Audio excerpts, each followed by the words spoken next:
From the outside, it looks like an ordinary processor, doesn't it? But when you lift this lid, we are going to see two separate pieces of silicon inside. And these two pieces of silicon were actually produced independently from each other, using different processes. After being manufactured, they were brought together and presented to us as a single chip. And right at that moment, a question popped into my head. Okay, but how does this actually work? In the last episode, we examined why a monolithic chip is no longer enough and looked at the reasons behind it. In this episode, we are going to take a closer look at the solution.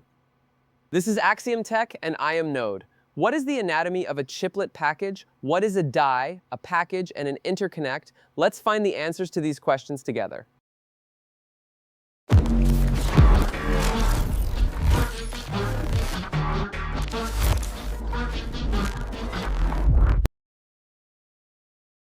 Before we start, we need to clarify three concepts, because these three are going to keep coming up throughout this series, and they get mixed up all the time. What are these concepts? Of course, die, package, and chiplet. So let's start from the very beginning, with the die. A die is a raw chip piece printed onto silicon. If you touched it directly with your fingers, you would destroy it. Think of it like a newborn baby. It has no protection yet, so it is extremely sensitive.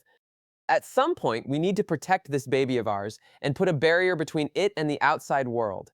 And at exactly that moment, our second concept appears, the package. The package is the casing that protects the die from the outside world and provides electrical connections. The physical processor you plug into your computer is actually a package. Inside it, there is a die, and on the outside, there are pins and protective material. Think of it as the baby's clothes and gloves. Our third and most important concept, chiplet. Actually, chiplet sits somewhere between a die and a package. Chiplet is the general name for multiple dies placed inside a single package. In other words, chiplet is an architectural decision. The decision of, let's make this design as multiple dies instead of one. We already talked about why they made this decision in the previous episode. Now we are going to look at how this decision is put into practice. For this explanation, let's take AMD Zen architecture as our example, because it is one of the clearest examples of modern chiplet architecture. When you look inside a Ryzen processor, you see two different dies. One is the CCD core complex die. The other is the IOD IO die. These are two separate silicon pieces with different jobs, manufactured in different places. The CCD houses the processor cores. All computation happens here. This die is manufactured using TSMC's 5nm process. The IOD manages I/O operations. The memory controller, PCIe connections, USB, SATA, and other communication protocols all live here. This die is manufactured using TSMC's 6nm technology. Why an older node? Because the most advanced node is simply not necessary for I/O circuits. Nothing extremely high precision is happening here, and an older node is cheaper. A smart choice, isn't it? So what AMD is doing is this. It uses the most expensive, most advanced process only where it needs it most. The rest is manufactured on a cheaper process. Then these two die structures are combined. The result, both higher performance and lower cost. This is exactly the economic gain of chiplet architecture. Of course, not every designer used the same chiplet architecture. Intel, for example, split its design into even more pieces and called these pieces tiles. Intel Core Ultra processors have 4 different tiles: compute tile, graphics tile, SESI tile, and I/O tile. The compute tile serves as the main processor die. The graphics tile is, as the name suggests, the integrated graphics unit. The CSC tile is the general system controller unit, and the I/O tile, just like the I/O die in AMD's Zen architecture, contains standard communication protocols.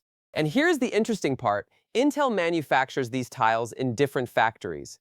Some in Intel's own factories, some at TSMC. This shows us that chiplet architecture is not just a design decision, it is also a manufacturing strategy. In other words, an answer to the question, wherever I can manufacture each piece best, that's where I manufacture it. There is no direct right or wrong between AMD and Intel's approaches. AMD preferred fewer pieces and simpler connections. Intel preferred more pieces and more flexibility. Both work, and what we understand here is that chiplet architecture doesn't have a single structure. There is no right or wrong. There are just approaches we can call more efficient. Now let's go a bit deeper and look at what happens when two dies are placed side by side. Okay, we took these two dies and put them next to each other inside a package, but how do they communicate? And more importantly, what kind of connection exists between them and how does it work? We now have two very critical questions in front of us. Let's find the answers to these questions together. These two dies communicate through bumps. As you might expect, a die can have thousands, even tens of thousands of bumps on it. Actually, let me rewind a little. I should tell you what a bump is first. Bumps are simply small metal protrusions. As you can understand here, these protrusions serve as electrical connection points. These bumps are incredibly small. A single bump is approximately 50 to 100 micrometers in diameter. To help you understand just how tiny that is, a single strand of our hair is approximately 70 micrometers thick.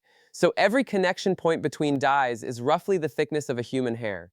And the density of these bumps provides an extraordinary bandwidth. With traditional methods, you can achieve a few hundred GB SAS of bandwidth between two chips. With die-to-die bump communication, this reaches TB SAS levels. How does this speed happen? Through proximity, of course. Imagine yourself as a messenger from ancient times, carrying news from one kingdom to another. The shorter the road, the faster you deliver that message, right? This is exactly the same thing. I think we should pause here and briefly go over what we talked about. We learned what die, package, and chiplet are and how they differ from each other. We examined AMD and Intel's chiplet approaches through real examples. And we talked about how dies communicate with each other.